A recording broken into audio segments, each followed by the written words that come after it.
Welcome to Econ Cowboy. This is D2C's daily show brought to you by Seguno and Postscript and AMP, where we talk about one thing and one thing only. That's what's now and next in e-commerce, so operators and marketers and founders like you can survive and thrive. It is Monday, February 23rd, 2026, and it is way too cold outside, but it is heating up in here, and we have got a jam-packed show for you today.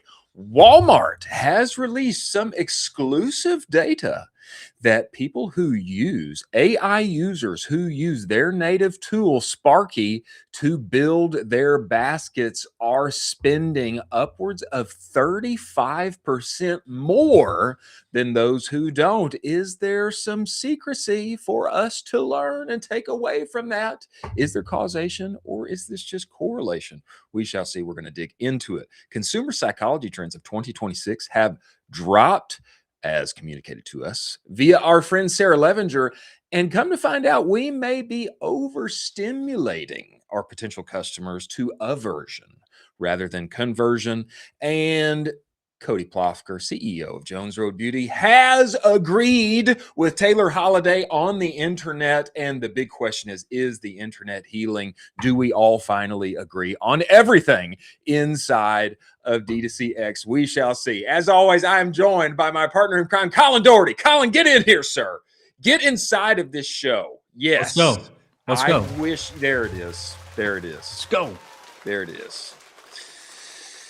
You are deserving of that hand clap, sir. And I would say there were a lot of things that happened over the weekend, but I was perhaps most intrigued by this one. We're kicking off the show with it. This came to us via Cody Plofker, and I think everybody needs to pay attention. I'm going to read it because if you didn't, you should have. I now 100% agree with Taylor Holiday that a lot of roles are converging, and best-in-class performance marketing programs will be able to be ran by 1 to 2 high agency people in the next 6 to 12 months. I think it will go in this order: e-com, CRO, dev, number 2, retention, number 3, media buying, number 4, influencer. Creative will either be last or will not happen fully, as there will always be the desire for real non-AI content.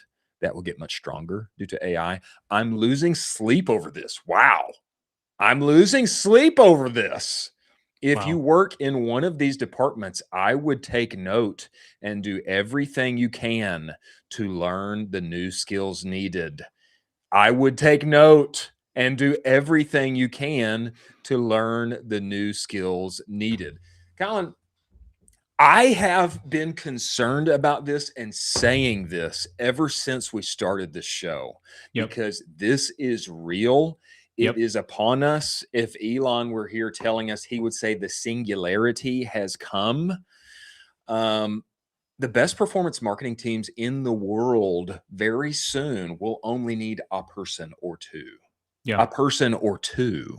And everybody inside of our space, especially if you are somewhere in the bottom half of the org, you need to take heed. and take note and dive into these skills, because I see the exact same thing happening. And we've talked about it several times. This is the age of the one-man brand. This is the age of the Superman marketer.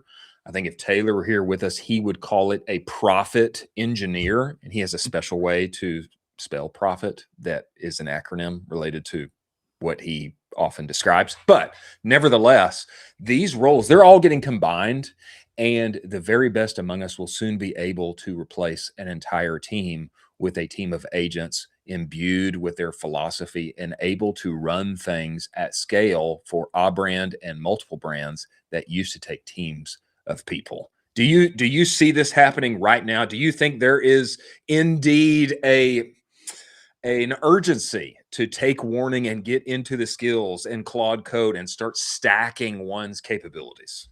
Yeah. I mean, even more so, I met with one of these, quote unquote supermarketers. We're going to have him on the show later. I don't want to, sneak peek who it is, but he's a pretty Wow. amazing guy. But he shared screen with me last week and we basically ran through an hour. He has 5 agents that are currently running 24/7. They don't sleep, they don't need food, they don't need water, and they do all of those things that you just listed. And he was like, this is unbelievable what I'm able to accomplish now compared to 6 months ago. And he's one of these guys that's leaned into Claude Code really aggressively. And he has 5 agents fully built out with all of the APIs with basically any software he could possibly want on the planet.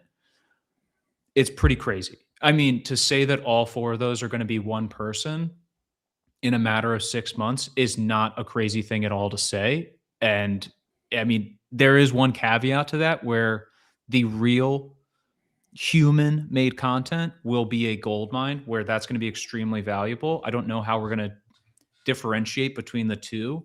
Then maybe there's some type of tagging system where it's like AI generated, possibly new content, possibly human, but it's coming pretty quick. This tweet had a ton of interaction, obviously, Yeah. when he put this out there. Take heed, take note, be Yeah. warned. Taylor Holiday retweeted and had this to say about this. He said, head of growth, media buyer, creative strategist, retention strategist becomes profit engineer. The becoming is upon us.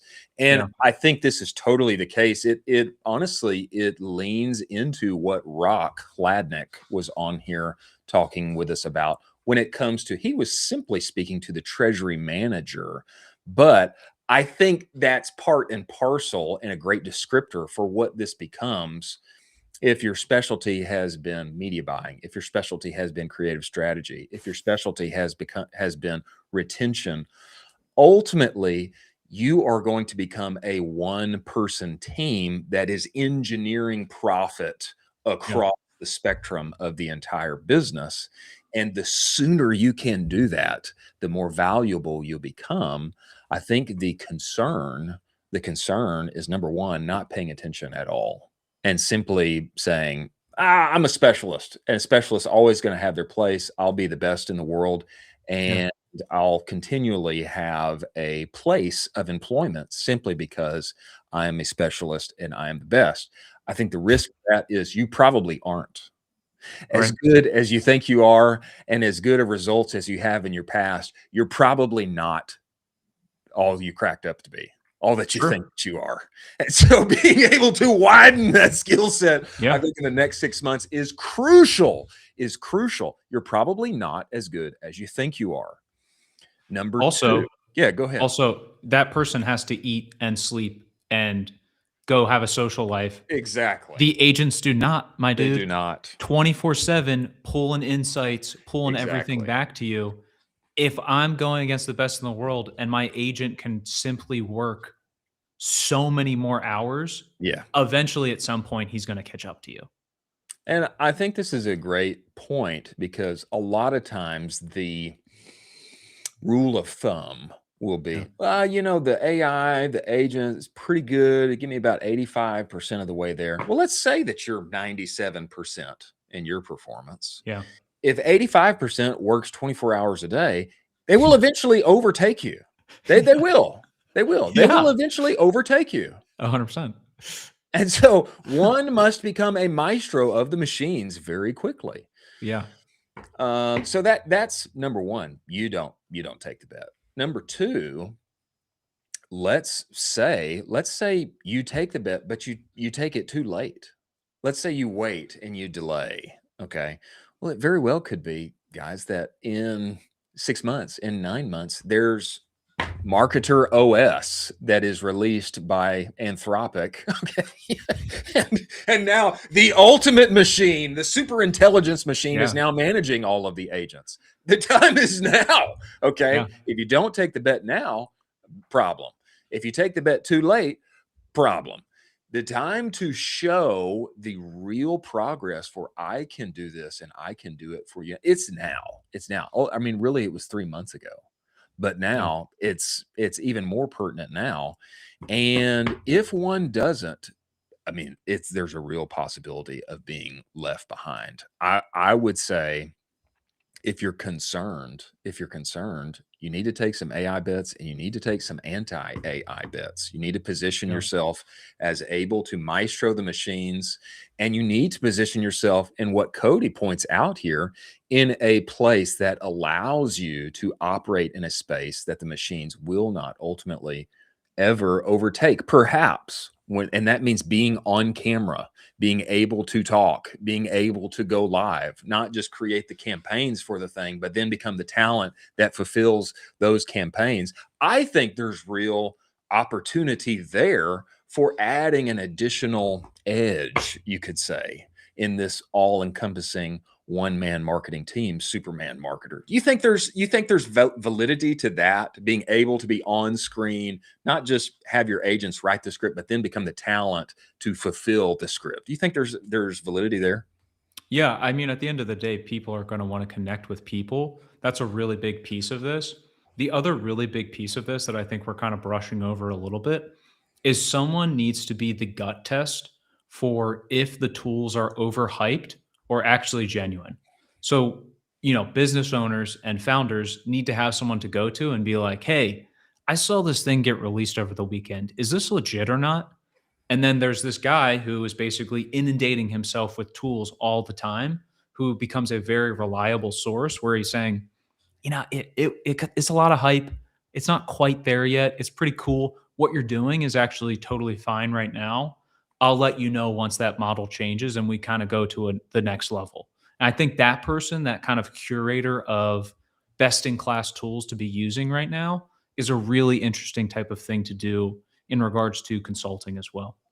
That's totally true. That's Yeah. totally true. Somebody who has built enough trust with their Circle 1, Circle 2 network, or Circle 3 larger audience on the internet, that can be the gut test for the myriad of things that are rolling out. For example, Manus, who just rolled out its Yeah. meta integration and what's happening there. I've heard numerous things over the weekend that, oh, it's great. Actually, it's horrible. There's very limited capabilities there right now, but Yeah. somebody needs to be that gut test. And that was happening inside of Slack groups that I'm inside of today. Hey, did somebody test this over the weekend? What do Yeah. you think? Should we implement this inside of our team this week? Do we need to wait? What's going on there? I think that Patrick Kadu also added a really pertinent, important piece of information here on the experience side of all of this. And I know this is a lot of text, so I'm going to read some of this Yeah. to our audience as well. I love these conversations. He's referring to the Taylor and Cody extravaganza over the weekend. Yeah. But what's missing is the fact that one person can only cram so many cognitive tasks into a week. Ask me how I know. He knows because he is the chief For sure. AI developer, integrator, etc., over at AJF Growth. I am one of the smartest, hardest working guys I know when it comes to e-commerce growth. Humble brag. Even I am struggling to make peace with my limits in this new world. At some point, you have to close the laptop and walk away. You just cannot expect one person to be an expert in all of these categories for 6 brands, or even 3 if you work at AJF Growth. No matter how much AI you throw at the problem, something will break. Spoiler, it will be the human. Now, I totally agree with this. I totally agree. I totally agree. I think that this is a wake-up call for those of us working in this new world. It is a wake-up call because it is not and cannot be expected to be easier in the future. Your working experience as a marketer, as a growth engineer, as a profit engineer in 2026, working at slinging things on the internet, you cannot expect that now that I have agents available to me who will work 24/7, now my life will be easier. It will not be easier. It will not. Okay. The struggles that you have had in the past, I'm responsible for too many things. I've got too many plates that I'm continuing to spin. That is only going to compound. It's only going to compound. At the very least, it will stay the same. The future of our work is doing more. It's doing more. Don't pretend that it's not. Don't pretend that now the age of AI has come and all of my agents do all of the things and all I do is sip Mai Tais on the beach. No, it isn't. No, it isn't. Okay. The economy is K-shaped. There are winners and there are non-winners. Okay. And that experience is only going to be enhanced inside of our space. There are people who are doing very well. There are people who are at the cutting edge. And in order to make it into this next leap of success inside of our space, one is going to have to adopt the tools and stay at the cutting edge forever as they continue to develop, especially inside of the next 9 to 12 months when there will be continual change. Okay. And so I say this because I've seen it in my own life. I've seen it in the past few weeks. Okay. Even though there's so much more capabilities, the bars has been raised and the field goals have moved, and they will only continue to do that. They will only continue to do that. Your capabilities, the powers that you now have at your hand, with great power comes great responsibility, also will come great expenditure of energy, mental energy, physical energy. The work is only going to get more intense. Am I wrong? Is that dumb, Colin? I think that's absolutely on point. You also have to watch out for cognitive fatigue from task switching.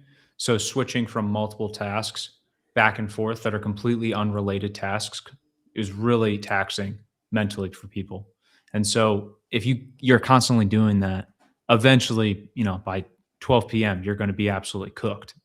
Yeah, that's right. That's right. You'll be cooked. 3-day work week. Yeah, well, no, I don't think so. I don't think so. I don't think the 3-day work week is coming. I don't think that's coming. Not until we have UBI and everybody is living in eternal wealth, as Elon prescribes it. But I think a very interesting conversation. I'm glad there are other voices outside of this show that are saying the same thing. Now is the time to delve. It's time to get into the tools. It is the era of the one-man brand and the Superman marketer, and one must equip thyself and don't expect it to be easier just because of that. Very true. Before we move to our next story, actually, I don't want to go there yet. I want to show one more thing. I thought that this tweet from Mike Beckham was very prescient and confirms this exact same thing. He tweeted this graph of data center construction and general office market construction. Now, we know we had the big remote thing, okay, in 2020 and beyond. But now we know that everybody's returning to office largely. A lot of people are. There's at least the desire, okay? But data center construction is about to surpass the general office market. This is a leading indicator, Mike says, of where the economy is headed. Very soon, more money will be spent on new construction for digital workers, i.e. data centers, than human workers. general office space. So this is where things are headed. This is where things are headed. Do not think otherwise, friends. Now is the time. Now is the time. Okay. As we move to our next story, let's talk about AMP. If you cannot explain how your business is doing in a sentence or two, if you cannot point out the very crucial KPIs, where they are today, where they should be, are you on trend, up or down, left or right? Where do we need to go over the next 7 days to trend toward forecast in a positive, healthy way? If you can't answer those questions in a sentence or two, I'm not sure you know how your business is doing. That's why you need AMP. Their platform is incredible. Their favorite tool of mine, Lifetimely, allows you to answer, you and your team, to answer all of those questions in a concise, concerted, quick way, and allows you to scale with confidence in 2026. If you don't really know how your business is doing, I'm not sure you can scale with confidence. Over the next few days, they are going to be implementing an incredible update to their AI tool inside of their platform. You will not just be prompting it, it will be prompting you. Hey, bud, this cohort, this product, cut this one. Let's test this offer. It is designed to help you find profit for your pocket. Go to useamp.com, test drive that baby today. If you use their tool Lifetime, you get all their other tools for free. Many thanks for them being part of the show. Go to useamp.com today. Now, Colin, this was an incredible little bit of news, just a little snack that made its way out that is such a delight to the ears. And I'll be honest, very unexpected for me. I'm talking about Walmart proving that AI shoppers spend more. Walmart says its AI users build 35% bigger baskets than others. I say again, 35%. Isn't that shocking? Yeah. No, it's not shocking to you? absolutely not. Because of our last guest that we had on the show, not last guest, our previous guest, the folks at Postscript, those amazing guys. Yeah. They have exactly this rolled out. That's And true. when you are doing this and when you are answering all of the questions from the consumer while they're in that buying mindset, they spend more cash. They spend more moolah. Well, I think you must have been listening a little closer than me. this is still surprising for me. Still surprising. Yeah. Anybody that can say, "Hey, implementing this increased our AOV 35%." I'm all ears. Okay, what is it? Well, the really massive part of this is we are now training consumers to text and talk with chatbots very aggressively and then make purchases. And then take insights from those chatbots to guide their purchasing decisions. But now we're seeing it very aggressively at scale. That is huge. That is shifting fundamentally buyer behavior, which is enormous for everyone in the entire game. Amazon, Walmart, Shopify, every single brand. This is massive. This is probably the biggest story of I would argue, the year. I totally agree with this point. It is a large fundamental shift. Huge. I think there's large pushback, especially in certain areas like customer service. There's large pushback when it comes to I am interacting with a robot. Don't like it. Don't get me out of here.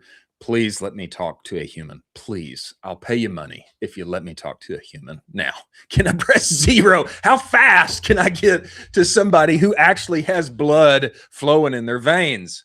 But it's true. It's true what you point out here. There is fundamental consumer behavior being shaped here on the front end, and it's yielding outsized results. And I want to read some of this from the article just to dig into this because there's an important point. This isn't just typical search. I'm looking for da da da da da, and then suggest some upsells. Buy this. It's different than that. I want to read some of this so that our listeners can get in on the juice. Walmart customers who use the company's Sparky AI-powered shopping assistant have an order value that's about 35% higher than those who don't. Newly appointed Walmart CEO John Furner said this in the fourth quarter company earnings call on Thursday morning. Sparky's the shopping assistant. It's like the Ask Sparky button. It's got a little smiley face inside of the Walmart app. And this has been released for a while. It was released back in the summer, but now they've got data. They've got hard data to report here. I love how Sparky perfectly fits within our omni-channel strategy. It connects digital intent to fulfillment through forward deployed inventory and 1.5 million associates here in the US. When Sparky builds a basket, we execute it through fast delivery, pickup, or in-store, turning AI engagement into immediate physical outcomes. Okay, listen to this. Roughly half of Walmart's app users have used Sparky. Roughly half, okay? Sparky is essentially helping us evolve from traditional search, helping us evolve. There's evolution taking place on the internet today, helping us evolve from traditional search to intent-driven commerce. Gugina said in the earnings call, adding that the company continues to add new capabilities, more personalization, and deeper contextual understanding. Okay, what is intent-driven commerce? From an economic standpoint, better conversion, better discovery, higher conversion rates result. What Sparking can do is help understand really clearly what it is you're trying to accomplish in your life, whether it's a birthday party, a camping trip, planning meals for the week, or just planning dinner for this evening. And then we can generate you great, unique solutions in real time if we need to. Or by knowing you a bit better than we did in the past, we can help suggest things to you that are more in line with your personal preferences. Okay, I loved this because it digs right in to what Adam and Beller from Postscript have told us. Conversational data is the new oil. And by getting this intent-driven commerce, by them getting their hands around, what are you trying to do? What are you trying to accomplish in your life? You're going camping. Oh, is this a birthday party? Oh, are you meal planning for the week? They're able to take what they know about you, what you are saying now, and then apply things that don't feel like, oh, you're trying to gouge more money out of me. No. I am smartly helping you accomplish what you actually want in your life, even when you don't know to ask for it and you didn't tell me. I am prompting you to get more information that results in bigger baskets. I thought that this was incredible. Yeah, I think people are done with the quote unquote kind of dumb chatbot where it's like, hey, press 3 of these options, blah, blah, and you're hitting a wall every single time. If you give me a chatbot that has context for who I am, that has context for all of my previous purchasing history, that also has the ability to scour the internet for all of the things. And then if I'm saying, hey, I'm putting together a birthday party, I need a birthday cake. And they're like, okay, here's some great birthday cakes you can buy right now.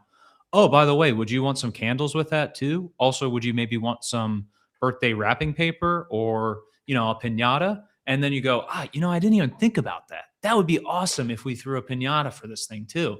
Let's get a pinata. I forgot we don't have any candles. Okay, let's get some candles. Do I have a lighter? Okay, let's get a lighter. And so now this thing has evolved from I need a birthday cake to okay, basically give me everything for my birthday party here and I'll go pick it up today, which is amazing for the consumer. It's amazing. It is amazing. It is amazing. And I think a few other points to call out here.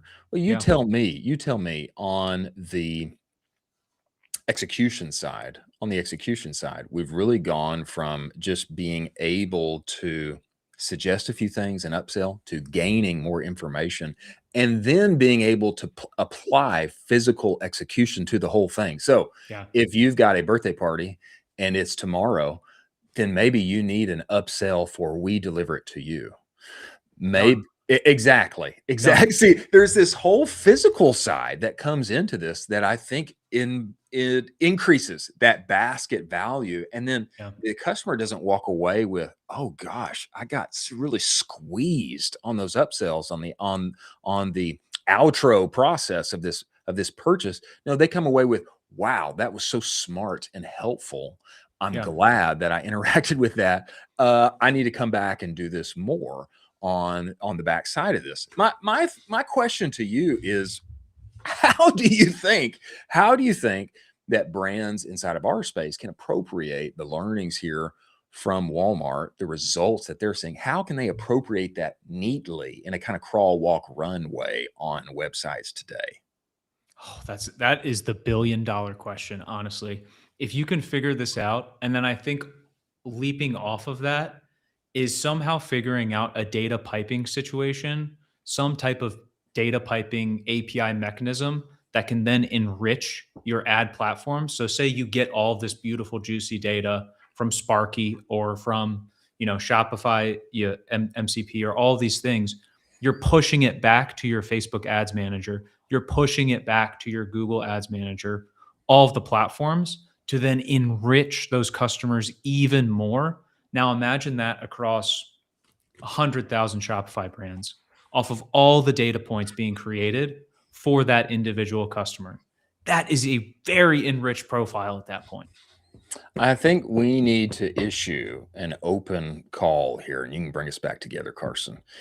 I think we need to issue an open call and mine the creative genius from the rest of our community for how to execute this in a neat, concise crawl, walk, runway on Shopify sites and other platform sites today, because 35% is not anything to snuff at. I think if I could wave a wand and increase the average order value for all of my friends by 35% today, I would be the most beloved man in the United States. I think I would.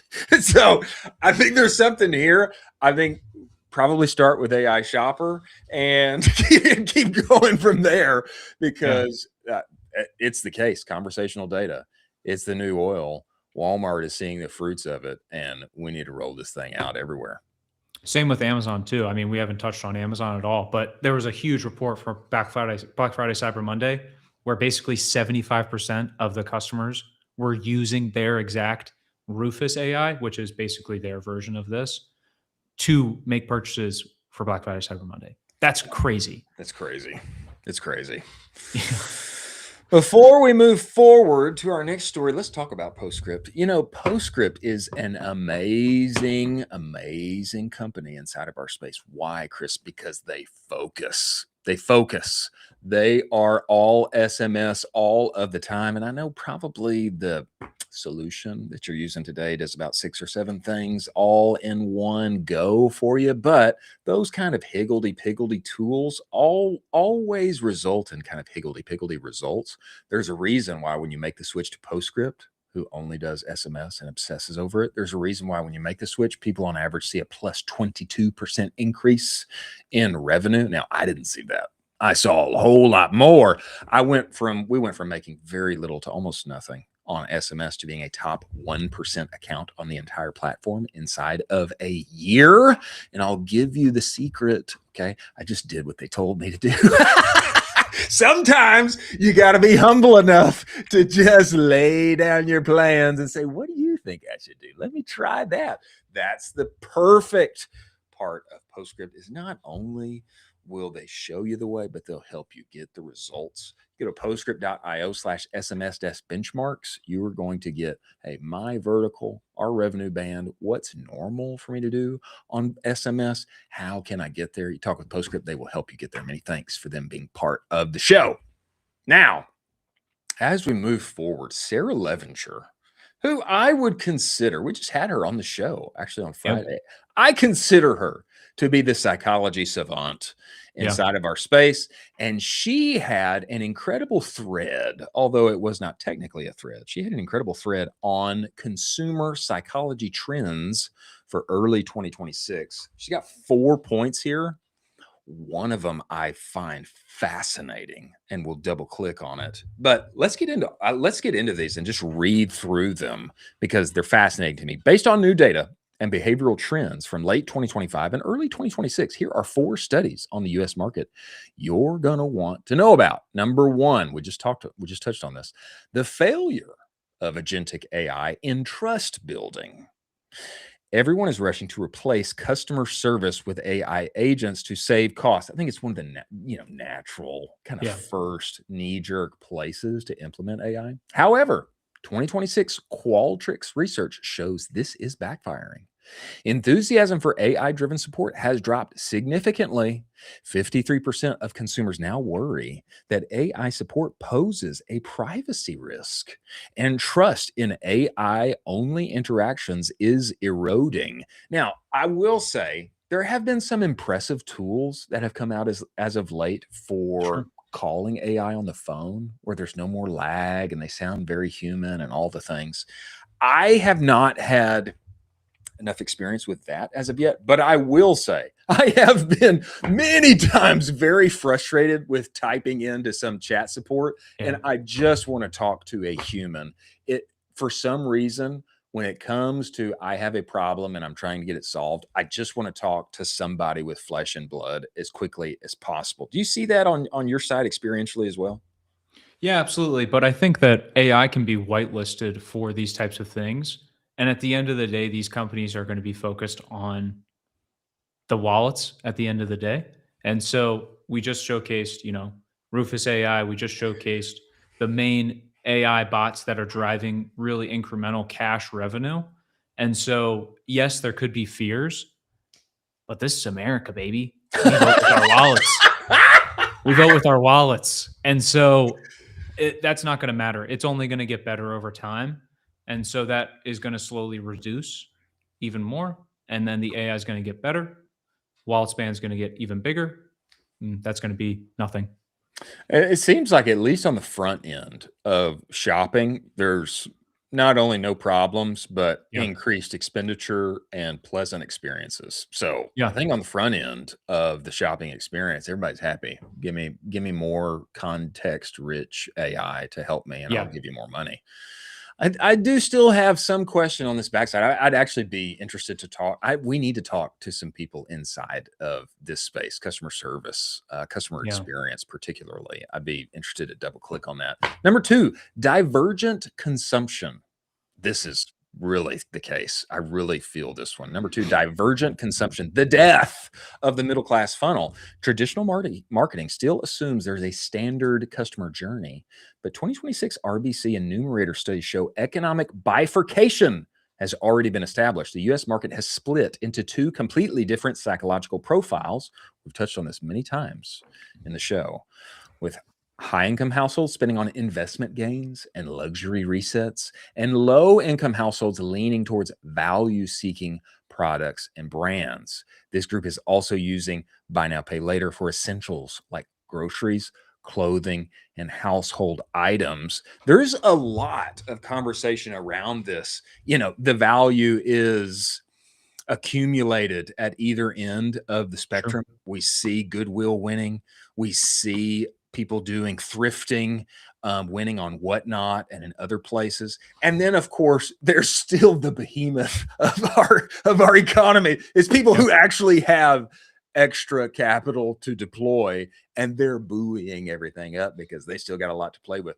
I do see the middle class getting Yeah. squeezed and becoming slower with what they spend on. It makes me think, in line with this, the brands inside of our space and probably the service companies inside of our space, they need to find their way to either side of this spectrum Yeah. too, for the most amount of success. I will say, though, I will push back on this just in a few minutes on this show, because there is a stellar example of somebody crushing inside of the middle class. But what do you think about this before we move forward? Yeah, I mean, you always have to adjust to the current economy, and this will be adjusting and a fluid thing over time. As it's changed in the past, it's going to be changing in the future. Either those two lines are going to converge, or the gap is going to widen. You have a duty as a brand owner to understand where your brand and product fit within that chasm, and you have to make sure that you can get to those people. And at the end of the day, it's only getting harder, and you have to figure out, okay, who is my core ICP? How do I reach them? What are some unconventional ways for me to reach them? And how do I get in front of them ASAP? And how do I know them through and through extremely intently? Interesting point on the bifurcation Yeah. of our economy. I saw Taylor, who used to be a mentor of mine. I saw him, and I know we've already referenced him in the show, but I saw him reference. Obviously, he has gone the luxury route inside of the service Yeah. industry that he is and his company, Common Thread, is offering e-commerce. I heard him reference and say this, though, in a tweet somewhere, some way, that if he were to do it all over again, he would go the value route. And Oof. how many clients can I accumulate and keep with a standard offering that is attainable, easier on Yeah. the wallet, get them in the door, and then keep them forever? There are multiple ways to win. There are multiple ways to win. Yeah, absolutely. I think if you go that route, your systems have to be perfect Yeah, you gotta have good because systems. your volume is going to be so insane. And I know a couple agencies that are like this where it's a volume game. They Yeah. have a ton of sales guys. They're winning new business every single day. It's a massive agency and that's a volume game. You're trying to get as many fish in the bucket as physically possible.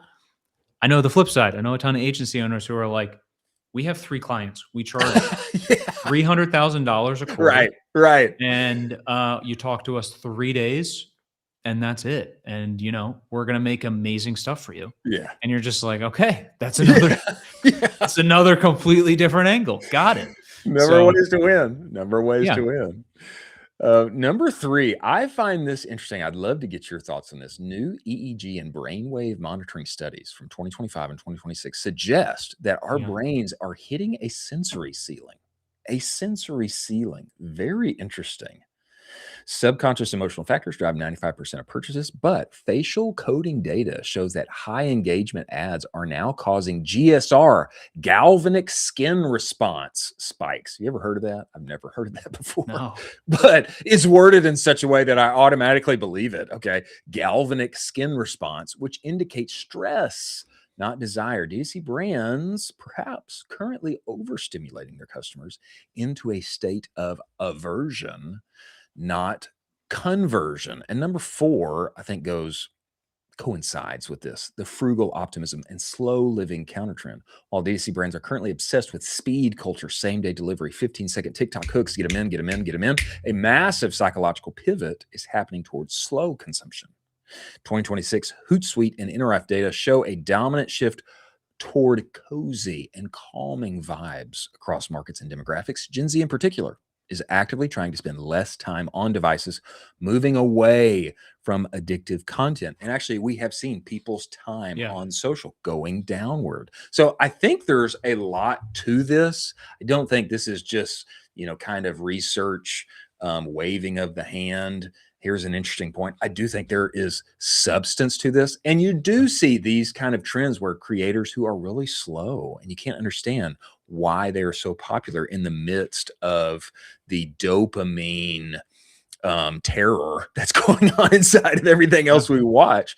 There are creators and there are brands who are intentionally pushing into the Mr. Rogers type feel that yeah. are winning. And so I don't know what to do about this. I definitely don't want to avert people. I don't want to make them feel stressed out. And I do want to convert them. I want to get them over the line. But right now I'm still inclined to hook them up with as much dopamine as possible, until that just doesn't work anymore. I'm hesitant. I'm hesitant to lean into the slow consumption trend. I'm not. I think it's the path forward for most brands. Uh, there is a brand that we'll dive into later on the show that I'd love to do just a full segment on, where I think brands, once they reach a certain level, and this is a working theory I'm trying to figure out, once brands reach a certain level of revenue, I think they have to invest in very, you know, intentional long form content. And the brand that I'm talking about is Huckberry. And if you haven't ever dove into Huckberry's YouTube channel, they dive into Huckberry Homes, which is a really long, intentional form interview about some of the best curated homes in the entire world. And Huckberry is just a byproduct sitting kind of on the shelf of these types of interviews. But you're getting that cozy, really warm, personal vibe.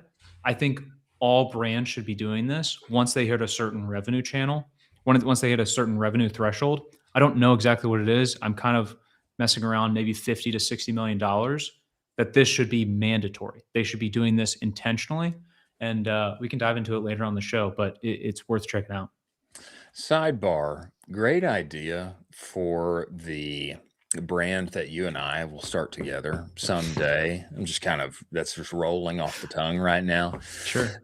Not the great outdoors, my friend, but the great indoors. The great indoors, full of calm, cozy vibes, and vintage one-of-a-kind pieces that one can collect for their home. I love it. I absolutely love everything in this. I know you do. That's what Huckberry is curating right now, and they're showcasing their customers in this incredible light, and it is some of the best long-form brand content I have ever witnessed in my entire career. Well, if one has the capacity for that, I totally think it's a great idea. But there's something to like building up to that and the amount of revenue and time and just capacity and energy that one has. Yeah. But good news is, hey, Cody thinks that'll be the last thing to go to the robots. So there's still time yet. There's time still yet for us to lean into that. Okay. Doubling down on some of the points that Sarah made inside of this consumer psychology update for early 2026, there is a unicorn, an outlier that I am fascinated by that is crushing in the middle class. And I want to get your thoughts on it. I am talking about the one and only Costco. Costco is crushing right now. And you need to see this graphic. God, I love it. The most and least expensive grocery stores ranked. This information came out, and there was a ton of outlets that reported on it. I want to read some of this to you. Costco has somehow straddled the fence between feeling like a gated experience that is club and memberish. One must pay and show your card to get inside. They have somehow straddled this experience and also being the cheapest, least expensive grocery store available in North America. They are doing both at the same time, and they are crushing primarily with the middle class. It is the middle class who loves this. Ooh, not everybody can come in here. It's gated. You got to get over that paywall. And at the same time, they're getting the best deal once they get inside. I want to read some of this to you. Costco Wholesale, BJ's Wholesale Club, Lidl, Aldi, Winco, and HEB, shout out to HEB, Central Texas, were the least expensive grocery stores, with each averaging lower prices than Walmart. Among that group, warehouse club chains were determined to be the cheapest. Costco's average prices, how much less would you guess than Walmart? 22% less. Okay. I think you must have read I didn't. the doc. What was it? Don't lie. You read the doc. No, what was it? It's 21.4%. Oh, let's go. 21.4%. 21.4%. And I shop at Costco. If we were playing by Price is Right rules, technically you would have been over and you would have lost. You would have lost. But we're going to give you the win. We're going to give you the win because you deserve it. 21.4% less than Walmart's. BJ's were 21% lower. Costco also reigned supreme across major cities according to metro level data. Get this, in Boston, the price margin was especially wide, with Costco prices averaging an astounding X percentage lower than Walmart. What do you guess, Colin? In Boston? 34%. Stop. What is it? Well, you read the doc. No, I didn't. What is it? 37%. Oh, close again. 37%. That's how big the difference is between Walmart. Low prices every day, right? Every day we're rolling them back, roll back those prices. Costco's 37% lower on average than Walmart. Most expensive grocery chain, no surprise, Whole Foods. Actually, Whole Paycheck. This, to me, Costco coming in 21% cheaper than Walmart, and you have to pay to shop there. this is like outlier of outliers. And I love this. I love this because they have somehow found a way to create this premium-ish feel while actually delivering supreme value that is unheard of and probably most other companies are literally incapable of. What do you think of this? And do you think there's anything on the brand side for what we are doing or agency service side inside of e-commerce? Can somebody do this? There's got to be other Oof. examples of people doing something like this. Oof. Yeah, I mean, that's really hard because they have a really amazing in-house brand called Kirkland, which is absolutely fantastic. A lot of the stuff that I get is Kirkland because the quality is almost exactly to or if better than the other product that is inside of their store. Costco is fantastic. I love the fact that, my friend had this one tweet that went really viral, and it was nothing like going to Costco to basically get your life back together. Because you can go to Costco, spend a couple bucks at Costco really and get everything you need just to get your life back together for 2 to 3 weeks, and you're covered and you're in a great spot. You're like, oh, I just did a Costco run, feeling groovy. I'm feeling real groovy. They make the experience incredible. And there's also a little piece of this that I find really interesting where legendary investor Charlie Munger talked about Costco as an investment, and people were like, "Why did you make the big bet into Costco and invest so much into it?" And his response was basically because they charge for a membership, the shrink or the theft inside of Costco, his theory was that it would be drastically reduced because people are already paying a little bit of a membership. And so that actually is bringing in a really nice demographic of people that can actually afford everything inside of Costco. So shrink or theft would be drastically reduced than any other kind of, grocery store around, which is true. Smart. Very smart. And I'll also say in the undisclosed location that I am currently live streaming from, there is a new Costco that is coming very soon. Big time. And, I never put in an official request with Costco HQ, but somehow they picked up the vibes and they're coming. I have a hypothetical for you, and I pose this to basically everybody. This is kind of like my party question. How long could you survive in a Costco? Oh, forever. But seriously though, how long could you survive? Like inside of a Costco? You can't leave. You can use anything inside the Costco. You can have food you want. There's new chickens every day. I mean, there's but you can't just live your whole life in Costco. I mean, there's like new $5 chickens every single day. I mean, sure. You give a man a chicken, he can eat forever. Give him one every day. Yeah. I think, especially if there was a Mr. Beast kind of, sweepstakes type thing applied to it, I think I could do at least 3 months. Yeah, I think I could do 6 months, and then I probably would go crazy just from I'd probably start to be that weird guy at the Costco, interacting with the customers, and they'd be like, get away from me. I'd be like, sorry, I haven't seen the light in 6 months. You know what? I would pick up greeter at the door or the guy that does the receipts on the way out. You draw a little smiley for the kids. That's the and I would just work for free. I just work for free, and I do that job every day. Yeah, and I think I got at least 3 months in me, especially if we can still live stream the show. If I can somehow live stream, I think I'm good for 3 to 6. And my kids can wave at me, from outside. They can come in. I need them to come in. We hang out. Band. Yeah, we hang out at the cafeteria. That's awesome. I will say an example here that you have referenced before that you did not bring up that I think is probably crushing with our middle class brethren right now is Quince or Quince, however you say it. Quince. Hey, I need a Mongolian cashmere sweater, or the wife does. Well, good news. It's back in stock. How much do you think I'd be spending? Of course, 3, 4, 5, right? 5 Benjamins, something like that. Would you guess? Yeah. If I go with Quince, it's going to be an easy 119, baby. 119 for that Mongolian cashmere. Middle class loves a good deal, baby. Want to feel luxury while getting a great deal, just like Costco. I think there's something here. There are still outliers among us, and one can still win with the middle class. You just gotta make it feel gated, and Yeah. still give them a good deal. Yeah, such good deals. As we move forward to our lightning round of news that happened on X over the weekend, let's talk about Seguno. Seguno, ladies and gentlemen, is the only marketing suite that lives entirely inside of Shopify. Why is that important? Emails, pop-ups, banners, reviews, it's all right there in the place that you work and play every day.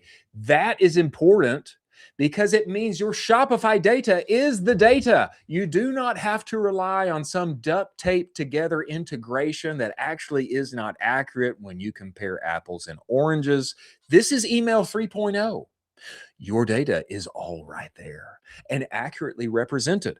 This is a big reason why Seguno won 2024 Shopify Build App of the Year, and it is designed for lean teams with big aspirations. If you don't have a full-time email marketing member on your team, Seguno was built for you. One-click automations, actual humans that can help you. If you go to seguno.com, they'll give you a free trial. Test drive that baby. If you tell them Colin and I sent you, they will extend that free trial to 30 days. We really appreciate Seguno for being part of the show. We actually just had CEO Chris on. You need to go and listen to him, glean some of that wisdom from the past 15 years in email, and find out why, especially in the age of AI, it's more important than ever that all of your data lives inside of Shopify, your commerce OS. Many thanks for Seguno being part of the show.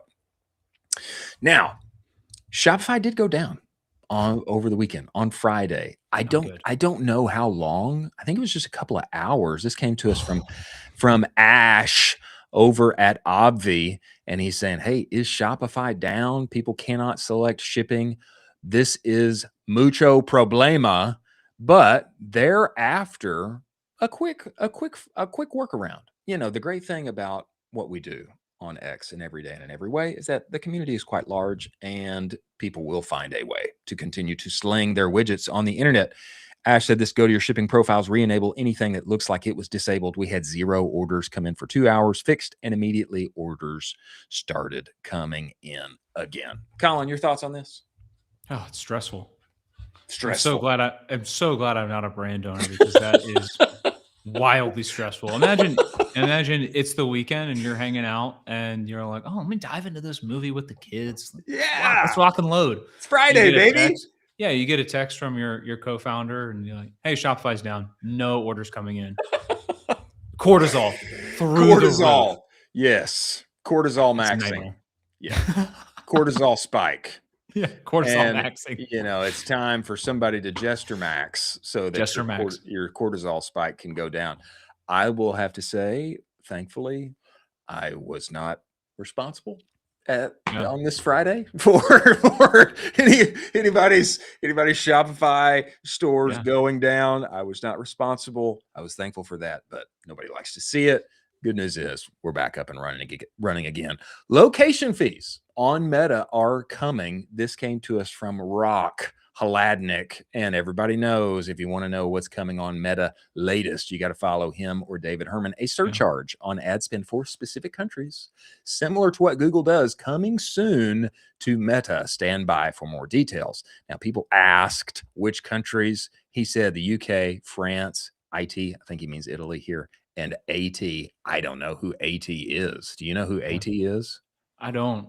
No clue. Carson, if you know, why don't you look it up and tell us? But this doesn't mean that much to me right now because I am in the United States, but I do feel for our international brethren. Nobody likes to get more taxes on top of themselves. Nobody likes to get extra surcharges. And maybe this is just going to be the case in the era of tariffs that have now been rolled back. Maybe everybody's just going to find a little more mashugana to add on top of the price. Actually, our friends up in Washington have to pay a tax like 10% on all of their ad spend. Did you know that? I saw that. That's terrible. Oof, terrible. Nobody likes to see it, but stand by. Carson said Austria. Okay. And it's interesting. So it's specifically Europe related. There is a part of me that is basically saying this is going to hurt US brands, from brands that are trying to graduate from just states to Yeah, global. yeah. This kind of delays that process a little bit longer. I mean, it's not great. You don't really want to see this, because ideally you're a global brand. You're everywhere, you're all over the world, all these things. And now you're just kind of putting up roadblocks for more of those steps. Well, I'll just say this. When I am inaugurated as commissioner of e-commerce, Yeah. no more fees. No more Gone. additional surcharges. Gone. Everybody's advertising for free forever. Oh my God. Be a bloodbath. Everyone advertises for free Yeah. forever, and there's Yeah. no charges to anybody, and ROAS is infinite. How about that? Free advertising on MySpace only. Yeah. Good luck. Go have fun. Yeah, Tom is going to make a resurgence. Next here, if you're nervous, about what's coming in e-commerce and your job and your employment, and can I be all that I need to be in this era of the Superman marketer, the profit engineer, you just need to start your own ad network, my friend. This comes to us from the sweaty startup, Nick Huber. Entrepreneurship in its purest form. This guy has 160 TVs spread out in dive bars around North Georgia, $10 to advertise, over 30 ads rotating. He makes $20,000 plus per month in profit. I'm not sure that math exactly works, but anyway, regardless, what a business. And I agree. This is in the same vein as the local rant that we went on last week or a couple of weeks ago with TikTok Nearby. Why not? Why not Yeah. bring some agency? Even, low IQ, high agency persons are some of the most successful people in the whole world. Why not just push into that thing and get sweaty and go set up some free TVs inside of dive bars all around Central Texas or the Charlotte, North Carolina area, and start building out your own ad network? I love this. I don't know how they coordinate actually watching shows and just showing ads. Maybe they just show ads. I'm not sure. Maybe he gives the bar a cut. I don't know how this thing works. What do you think happens? That would be my take on how he does this, where he probably gives a kickback back to the bar. And then, I mean, when you think about it, it makes so much sense. The cost of TVs is crazy low. So you buy a bunch of TVs at bulk. That's not going to be terribly that much money. You buy a couple TV mounts. That's not entirely that much money either. And so then you're scaling out basically to these dive bars, and you're saying, "Hey, I'll cut you back anything that I sell onto this TV." Dive bars are kind of just looking for extra cash. They're not really, super hyper regulated by by all the things. So I'm sure they're super game for this. This is awesome. I love this so much. I think you and I need to go on a little scouting trip to I would North love to do Georgia. this. I think we need to go and check this thing out I would love to do this. and just see how these work. I bet we could ask Google. I bet we could take these images and ask Google literally what place is this, and then we could find it and be there by next week. Yeah. And then and actually I'm digging into the comments now. If you post engagement bait like this one more time, you think you'll be able to have enough money to upgrade from the fraction? People are dragging Nick, which is always the case. But They always do. I love this, and I think that you and I need to take a scouting trip, and we need to build out our own ad network. You could also do this outside of just dive bars, by the way, folks. You could do other locations, and the world is your oyster. Put a TV somewhere, charge some bucks, and make some cash. I used to live downtown Charlotte, a very, very prominent building that was right next to downtown. You basically have to drive past my apartment to get to downtown. And I was pitching my fiance. I'm like, we should sell some space on our patio with some signs on the side. And she's like, absolutely not. She's like, absolutely not. We're not doing that. I was like, why? We're in a prime location. You have to drive past our apartment every time to go into the city directly. You can't miss it. And so sell that patio space, she baby. Shut it down. Sell that patio space. Shut it down. Man, there's something to this. There really is. To this. It's fun. I really like this. I mean, you I like sell it. your car. There's a number of things. Become your own ad network. Yeah. lot to think about there. Okay, to me, one of the biggest marketing wins of the week was the Burger King CEO. And actually, I want to show you guys live and in living color what this thing is. Okay, so the Burger King CEO, excuse me, Burger King CEO, this tweet, I wouldn't say went viral, but we got some great interaction. This is Tom Curtis, president, sorry, not CEO, president of Burger King. He opened up his personal line to hear your thoughts. He'll try to get to as many of you as he can. So if you've got something to say, come on by and say hi. And then there is a literal phone number here. They add some by participating, you agree to blah, blah, blah, blah, blah. But I want you guys to listen to this because I thought this was genius. I'm just going to play it into the microphone. Hey there, it's Tom at Burger King. Really appreciate you calling to share your thoughts on your BK experience or just on BK in general. Your feedback is really important to me, and we have tons of calls coming in right now, which is awesome. But it also means that I can't return every single call. But I will tell you this, we are looking at every single one, every single text, and listening to every single voicemail. So record your message after the beep, or you can text me at this number, and we're going to get back to you as soon as possible. Thanks again, and have a great day. Bye now. Okay, then it goes to the beep and you can leave your message. I loved this. I love this. Number one, I don't know if it's a blue bubble text because I haven't texted him yet. I don't know if it's green or if it's blue. I hope it's blue. But number two, when I was at Bruce Bolt, okay, the two founders, Bear and Guard, they would literally take customer service calls. They did this for years and they continued to do it as much as possible, even when it literally did not make sense for the business. But it gave it this whole just kind of homegrown, I can drop by, talk to the founder, walk through my, my shipping problem with him. What's in stock? Can I just roll through the neighborhood and pick that thing up? It gave it this whole kind of homey, approachable feel for forever, okay? Much longer than it should have. And I think you listen to this guy's message. Number one, it's an actual guy. Number two, he comes off much more approachable to me than the McDonald's CEO did in the video that we covered a couple of weeks ago. Sorry to say, but I'm just putting that out there. And number three, you get an actual text back or you get a call back from this guy, then you're a Burger King fan for life. I mean, if it's winsome, if it's pleasant, I loved everything about this. I think there's a little miniature thing to take away from here for brands inside of our space. Do something similar. Actually connect it to a creator that you're associated with that people know and love. Be able to talk to that guy, leave them messages, get a response back. I thought this was genius. What do you think? I completely agree. I mean, this is probably, I want to guess this is a response to the McDonald's CEO video. Could where be. we kind of talked how it was like, this guy kind of seems like he's an accountant where he's like a little like, hey, I don't know if you should you're very a personable person. I'm not taking shots at him. It's just like, there's people that, want to do this and people that don't. And so I think that's a little bit of a response to this. I love the fact that when you call, it's him. It's not him. It's not some robot that's like, thank you for calling Burger King. Please press 2. That'd be horrible. Number 3, and I'm gonna do a little tie-in. I'm gonna tie in the beginning of the show. Tie it in. The data that they're getting from all of these text messages that's a good point. About their customers. They basically pump all of this into an LLM as a massive conglomerate of data.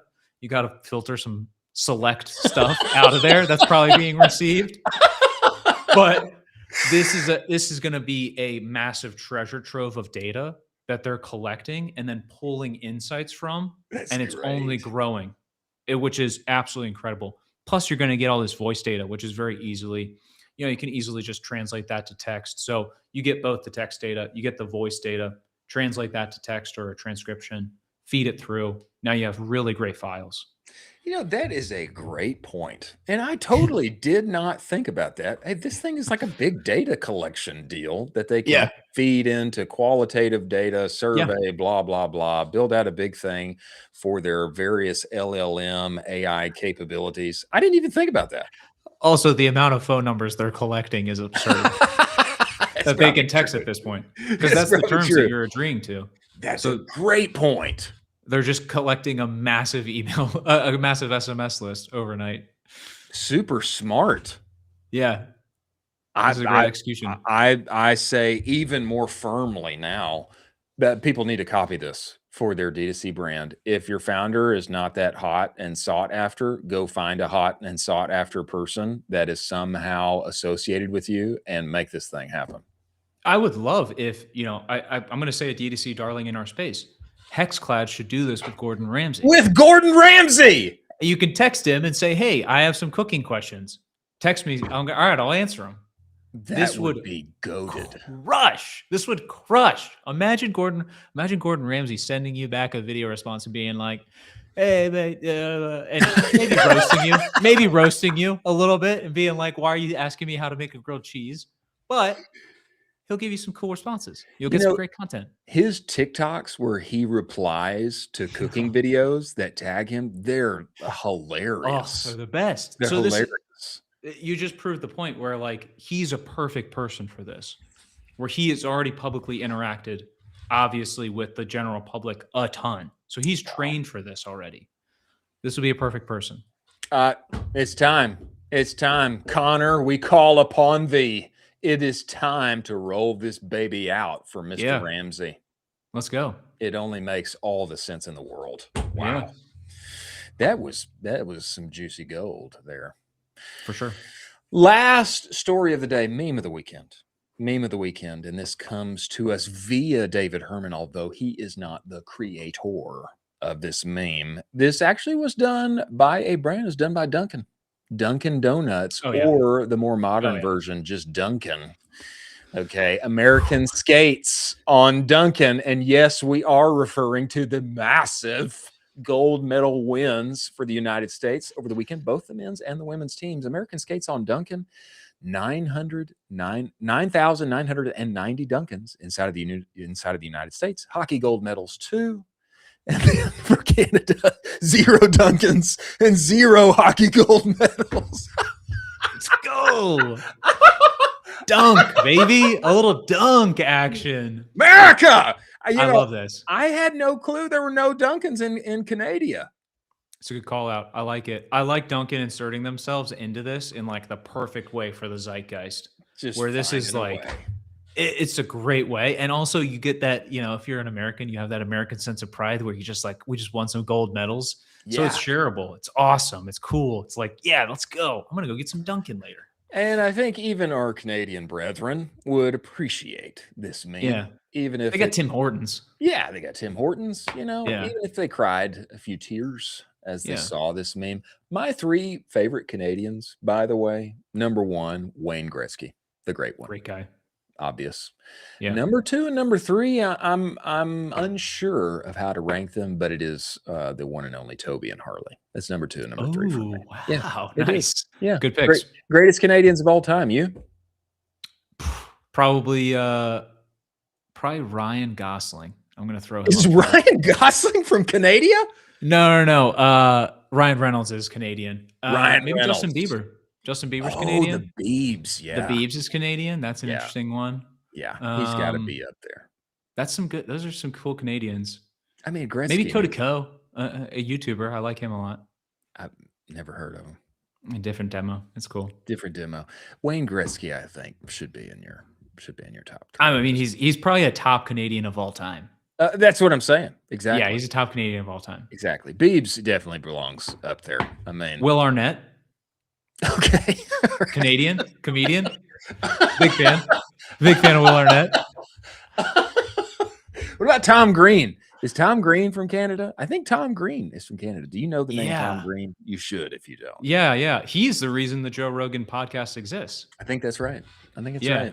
Now do you know what he does now? I don't. He's just on a farm. He's on like a 40-acre farm and rides horses all the time. And that's all he does. It's kind of like the story of the Roman general who rises for the moment, and has this great victory, and then he returns to the farm, Yeah. It's essentially what happened with Tom Green, except his moment was comedy. You're saying Tom Green is Marcus Aurelius? That's right. That's right. That's what I'm saying. I love it. He's the 2026 version of Marcus I Aurelius. love that. Yeah, that's awesome. Well, many thanks to Seguno and PostScript.net for making this show possible. Many thanks for you joining us. We will be here tomorrow. We've got some exciting things happening this week. Who's coming this week? We've got some great guests coming up. Do you remember who's coming tomorrow?